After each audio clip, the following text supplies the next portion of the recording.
Mornings have a rhythm. You can hear it, feel it. And at Quaker, we fuel it. With 100% whole grain oats and a good source of fiber in every bowl, helping you turn that rhythm into your soundtrack for a great day. Fuel to start whatever's next. Quaker, official sponsor of FIFA World Cup 26. Let's go! Let's go! Ready to soundtrack your summer? With Red Bull Summer All Day Play, you choose a playlist that fits your summer vibe the best. Are you a festival fanatic, a deep end DJ, a road dog, or a trail mixer? Just add a song to your chosen playlist and put your summer on track. Red Bull Summer All Day Play. Red Bull gives you wings. Visit redbull.com/brightsummer ahead to learn more. See you this summer. Welcome to the Susan Lopresti Wellness Mind, Body, and Soul podcast. This is the go-to space for midlife and mature women who are ready to reclaim their health, boost their energy, and live long, vibrant, and purposeful lives. Each week, we dive deep into natural wellness, holistic healing, anti-aging strategies, and healthy lifestyle habits to help you feel your best physically, emotionally, and spiritually. Whether you're navigating menopause, working through chronic conditions, or simply wanting to age gracefully and intentionally, this show is your sanctuary for science-backed insights, powerful stories, and soul-nourishing inspiration. So if you're a woman over 40 or 50 or older looking to thrive in the next chapter of your life, you're in the right place. Today's guest is someone who is about to completely transform the way you think about skincare. Thomas Smith isn't just another voice in the beauty industry. He's one of the rare insiders who has shaped it from the ground up. With more than 3 decades of hand-on experience, Thomas has seen every angle of the beauty world. He managed the luxury cosmetics floor at Saks Fifth Avenue. He helped launch the first Sephora stores in the United States and led global skincare strategies for legendary brands under LVMH, Unilever, and Director. His portfolio reads like a who's who of beauty icons. Thomas has developed products for Cindy Crawford's Meaningful Beauty, played a key role in growing Anastasia Beverly Hills into a billion-dollar brow empire, and guided emerging and established brands to cult status worldwide. But what truly sets Thomas apart is his refreshing, honest, results-driven approach. After decades watching the industry overwhelm consumers with complicated routines, unnecessary products, and marketing confusion, he decided it was time for a radical shift. That shift became Skin at Work, a brand built on the belief that skincare should be simple, effective, and grounded in science, not in hype. Today, Thomas is known for cutting through the noise with myth-busting truths, straightforward advice, and deep commitment to helping people outsmart the beauty industry. He's here to help you skip the clutter, understand what really works, and spend less time on your skincare routine and more time living your beautiful life. So settle in, because this conversation is about to change the way you think about your skin, your products, and your daily routine. Thomas, welcome to the show. Thank you so much for being here today. I'm so excited about our conversation. I am too. Thank you so much for having me. I really appreciate it. I love your show. You're very welcome. Thank you so much. You began in the beauty industry more than 30 years ago, shaping some of the biggest names in skincare. What originally drew you into that world? I always love to say that I didn't find skincare. Skincare found me. Okay. I stumbled into that. My mom likes to say that I started as a cosmetic stock boy, which is true. I was literally putting away perfumes and serums and moisturizers while I was going to college at Saks Fifth Avenue in Denver. When I didn't mess that up, they said, okay, do you want to go to the executive training program in New York City? Which, of course, what little country come to town kid doesn't want to do that, right? So yeah, I said yes, and I made $26,000 a year in New York City and paid for my groceries on a credit card and just really enjoyed going through that training program. And when the training program is done, they place you wherever they think is where you will do the best good in the store. They rotate you around for 6 months. It was a very comprehensive thing. They don't do training programs like that anymore. And they said, okay, you're going to be in cosmetics. And that is how I got here. But I really did develop a love for it over time. And it's one of those, if you think about just Saks Fifth Avenue as an example, right? If you think about the one department in the building probably that leads to the greatest amount of self-confidence and just really impacts people's lives, I think it's really skincare. Yes. Absolutely. And it's very impressive when you walk into the ground floor and you see all of these counters and all these beautiful women and men behind the counters selling skincare and perfumes and colognes. Yes, it's beautiful. So you had a front row seat to the evolution of beauty, right? From Saks to Sephora to global brand strategy. What major shifts have you witnessed in the industry over the decades? There have been so many. One you just mentioned, which is Sephora, which really did democratize how we take in information, how we sell products, and that concept in the beginning was to have a very level playing field for all of the brands so that consumers could experience something on its own merit, not necessarily with the influence of millions and millions of dollars of advertising. So I think that was a big, huge shift for sure. And I think probably the biggest one after that is either going to be social media, which really changed the game for everyone. And then probably social media beget the fact that there's been this massive proliferation of brands over the last maybe decade, right? Where there's so much choice and so much noise that it's really almost hard to decipher through and go through the clutter to make sure that you're getting exactly what your skin needs at the right time. I think it's been a very interesting journey, in particular, social media, the rise of the influencer and all of those people who really wanted to get as much attention from the brands as possible. So they would put as many products on their face as they possibly could. And the whole point of that was to sell more stuff. But in the end, it's almost like we've come full circle now. What people are actually doing is going back to authority.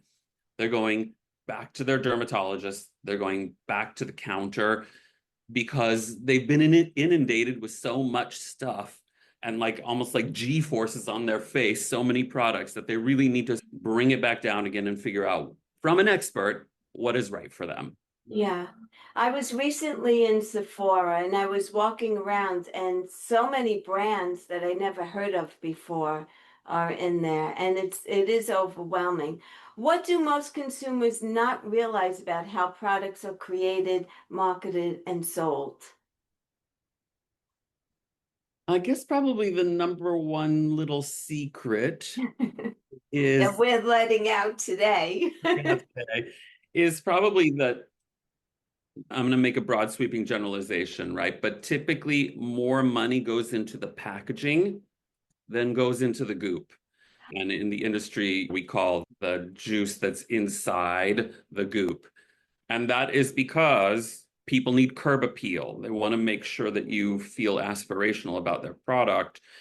But, by and large, if you have a $380 cream, like there's a very famous $380 cream out there, I guarantee you that probably 3 times as much is going into the packaging as the actual goop itself.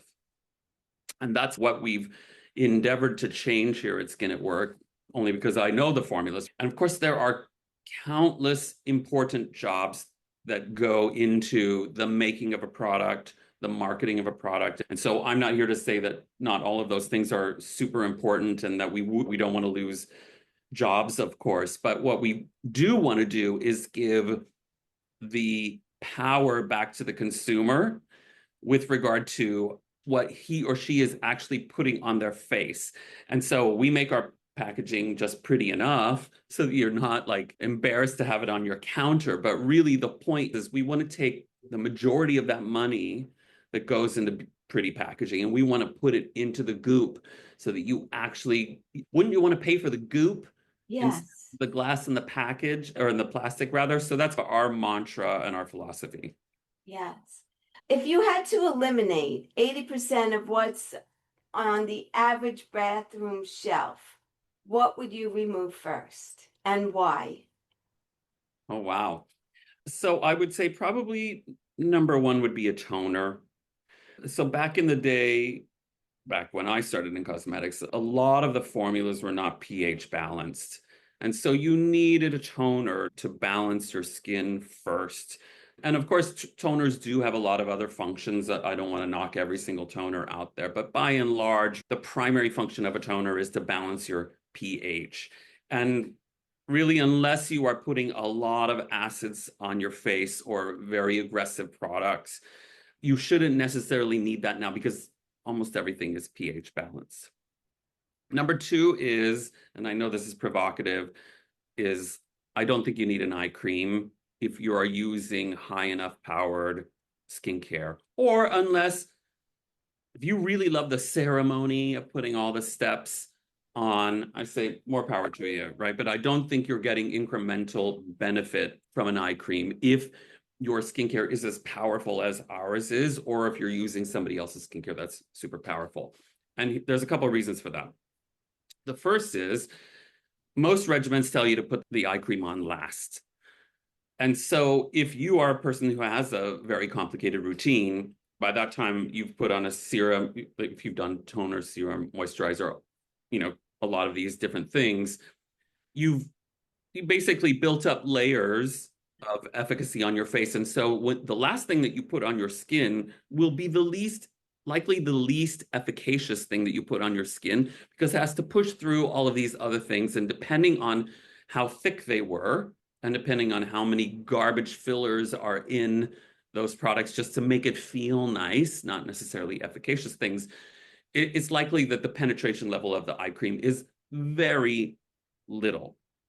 So I don't believe that they provide enough incremental value for you to waste your money on it. I would rather you go and look for a serum or a serum moisturizer combo that is very transparent about what they put in it from a percentage perspective so that you know that you're getting exactly what you're paying for. Yes. And $90 for an eye cream, $120 for an eye cream, whatever it is, I don't personally buy it. So for women in midlife and beyond, what are the actual essentials that they need in their routine? So I feel like that question is a setup for my brand. Perhaps. So I appreciate that, but I think you need a good all-purpose cleanser, and our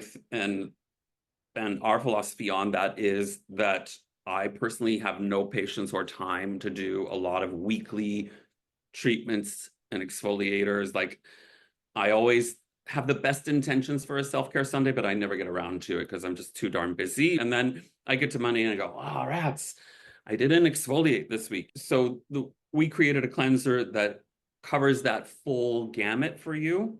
That's gentle enough on the daily so that you can still get your exfoliation and all the detox that you need, but you can also use it to take off your makeup. So you need a good cleanser. That cleanser should be a treatment cleanser, in my opinion, which is what ours is.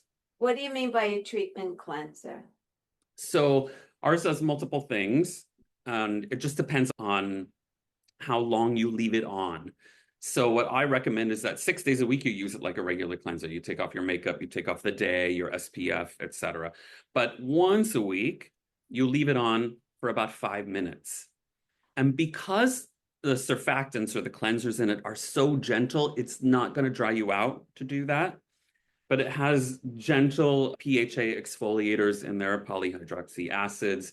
It has vitamin C in there, which will give you some brightening. It also has niacinamide, which will diminish the appearance of your pores as a treatment. and it has this huge amount of Canadian glacial minerals in it, which will clean the debris from your pores for the week. And then the last thing it has is it has these two types of flowers, which are great for detoxification and get rid of dullness. So it's literally like having 6 treatments in one. And just for that one day, which is actually the time I can afford on the Sunday, is leave it on for 5 minutes, wash the rest of your bits, and then like you literally have done all of the work for all those products. Wow, I love that. So, as you sent me the products, and I've been using them, and I love them. And I have to tell you honestly, Thomas, I love the fact that it's simple. Because when I was younger, I would go to the department store to a cosmetic counter, and I would be sold a cleanser, a serum, a toner, an eye cream, a night cream, a day cream, and spend hundreds of dollars that I couldn't even afford at that time because I was in my 20s. And I feel like yours is so simple. There's the cleanser. In the daytime, you have the daytime moisturizer, and in the evening, you have the evening one. 1, 2, 3, you're done. And I love it on my skin. I love Great. it. That's great. I'm so happy to hear that. It's the textures are concentrated, so that's something that people do have to get used to, I think, because they're sometimes like you're into Korean brands, like it's not going to have that watery break to it. Why? Because it's packed with so many things. It's like when you think about making a cake, right? If there's so many goodies in it or soup or whatever, it gets denser and denser. And that's our textures are definitely on the rich side. But what I do tell customers is you can also make the texture a little bit like a chameleon. You can add a few drops of water to it, which by the way will make the product go further and save you even more money. But you can, because they start out thick, you can modify the texture to go a little bit thinner if you so desire. And oftentimes our customers will say in the summer, oh, you know what? I dilute it in the summer because I just want a little bit of a lighter texture on it. But what you're saying is exactly what we're about, and it really is mostly because I'm the laziest. It's shocking for as many. I've been fortunate to develop or design some of the most famous formulas out there, and it's shocking how few of them I actually use because I'm lazy and or busy, lazy/busy. So that's the reason why I designed this, was for you and for me and for people who just want simplicity in their life, and they also want to know that we have tested all of these different things together to be gentle on your skin. For instance, like you mentioned Sephora, you go into Sephora, and if you don't know what you're doing, you buy a bunch of things, and what are you going to do? You're going to play skin scientist on your face for the next whatever 30 days, right? And you're going to have, again, I'm not knocking Sephora, but let's say you chose 5 products out there, and so you're going to try all 5 of them. Now and your skin blows up. You're not going to know which of the 5 blew your skin up. Now you're going to have to do process of elimination to figure out what it is, and this can take years for you to get to the right combination of things that will work for you. And I'm not saying Skin at Work will work for 100% of the people out there, but for normal, dry, combination skins, it will work. And you don't have to do any of that because we've done it all for you. We've tested it clinically to make sure it doesn't blow people's faces up. Really, like, it's relatively foolproof, I should say. Yeah, I wanted to go back because you said that there's thicker in consistency. What I've been doing is I leave my skin damp and put the cream on, and I feel like it gets absorbed with the moisture on my skin. Seems to work for me. Love it. Yeah, that's one way. That's exactly the way I do it too. Like I pat dry a little bit. I don't Yes, go all dry, and then then I work it right. in. Yeah. So Yeah. what should women pay attention to when reading a skincare label? And what can they ignore? I think the first thing that you should do is look at the ingredient deck, which by law must be listed on every single product. Sometimes you need a magnifying glass. Yes. So I will pull out my phone and turn the camera on and read the ingredient label. And An important thing to know about that is that the first 5 to 10 products on the ingredient label are the most important ones because by law, people are required to list them in descending order of amount in there, just almost like you would a recipe. If you don't see something that you can pronounce that sounds natural, of course, it's like a very broad generalization. In those 5 to 10 top ingredients, and if you really want to take the time and you want to turn the package around and look at the marketing, then you also want to make sure that some of those 5 to 10 are actually what they're marketing to you, right? To say, oh, this is what you're getting. Yeah. So that's important. If you see a lot of chemical names in those first 5 to 10, then you will probably assume that there are a lot of what I call fillers. And when I say fillers, what I mean is things that make it aesthetically pleasing to you to apply, but may not necessarily be doing anything good for your skin. And of course, there are exceptions to this rule, but I think that's just a good place. That's a good starting place for you to do. I also think that if somebody is telling you that their product firms or tightens with this ingredient, it's important for you to know how much of that ingredient is really in there.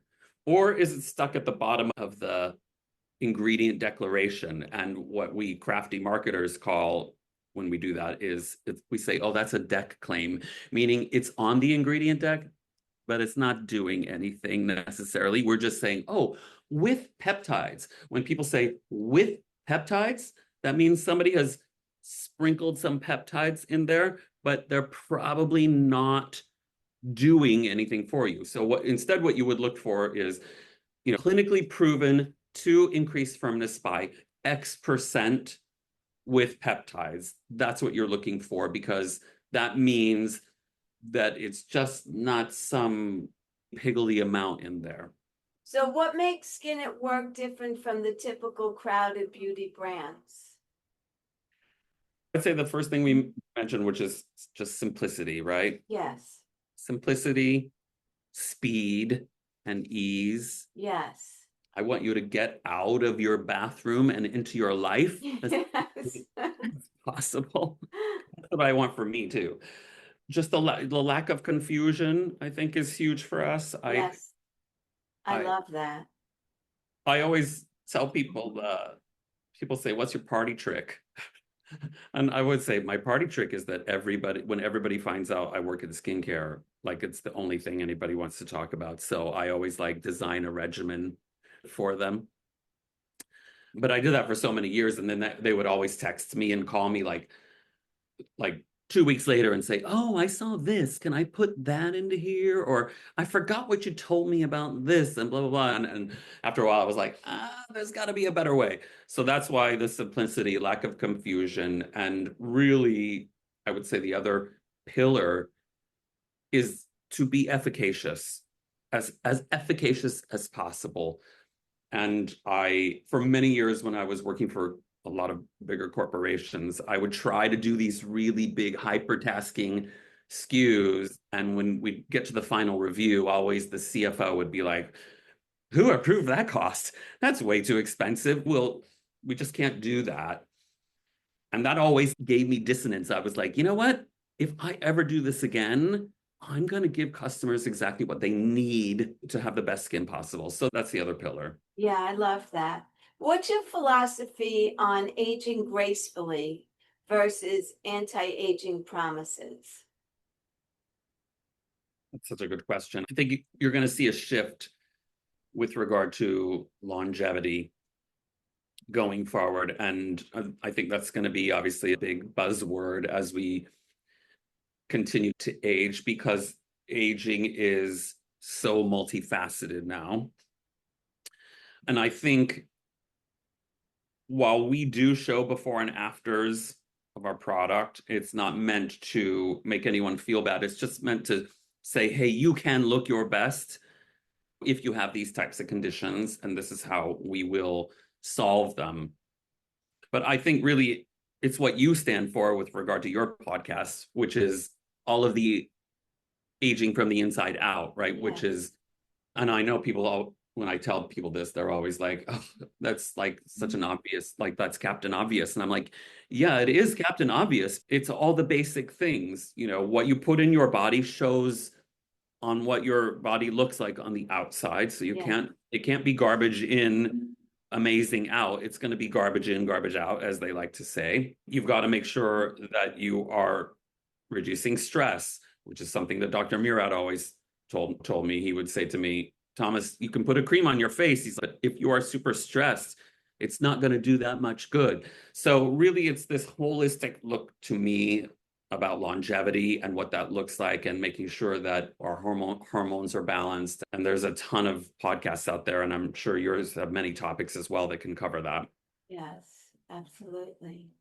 Absolutely. I think the products are great. I've been using them for over a month, I want to say, and I use them day and night, and I love them.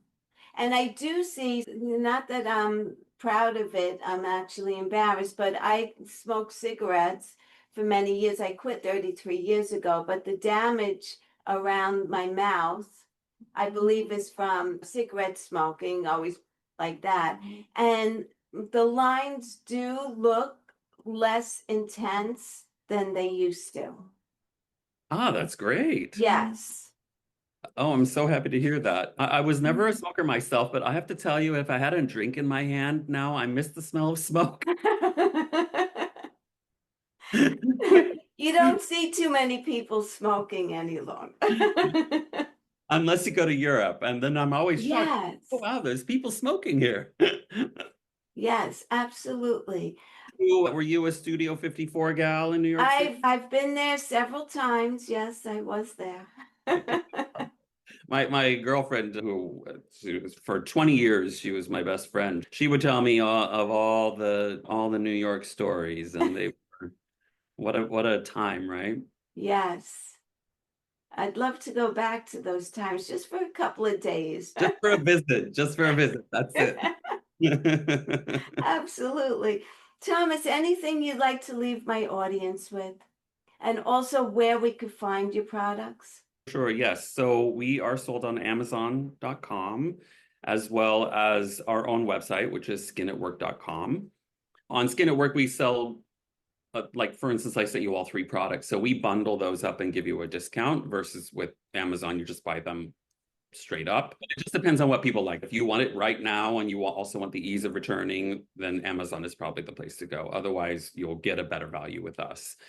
I would just say, if I was to leave the audience with anything, is just really buyer beware. Just make sure, I know that skincare is it's fun, right? People love the ceremony and the ritual of skincare, but just pay attention to what crafty marketers, what they're saying, and try to really weed through and look at the actual facts of your product. You know, how much of something is in there? Is it doing a good job for you? What are you really paying for? Are you paying for a multi-million-dollar campaign?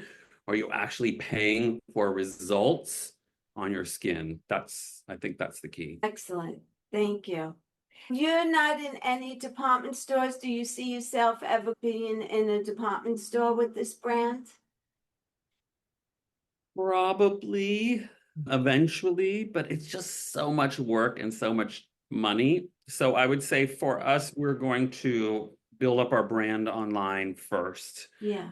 Which I know people are saying is not in vogue anymore. But the thing is, you can really control the message when you're your own person. And what I find is, oftentimes when you go into retailers, you'll get put into the best practice bucket, right? So you'll go into these meetings and they'll say, I was doing this and it's working really well. And I was doing this, that seems to be working well. And then pretty soon all the brands just sound the same and they look the same. And so we're trying to avoid that as long as we can. Yeah, I get it.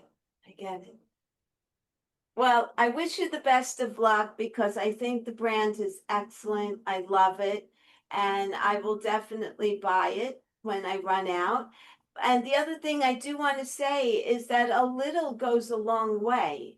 Like, I have it over a month and a half, probably 2 months. And I really haven't made a dent in either one of them. So just a little really goes a long way, especially if you leave your skin a little moist and then put it on. It covers beautifully.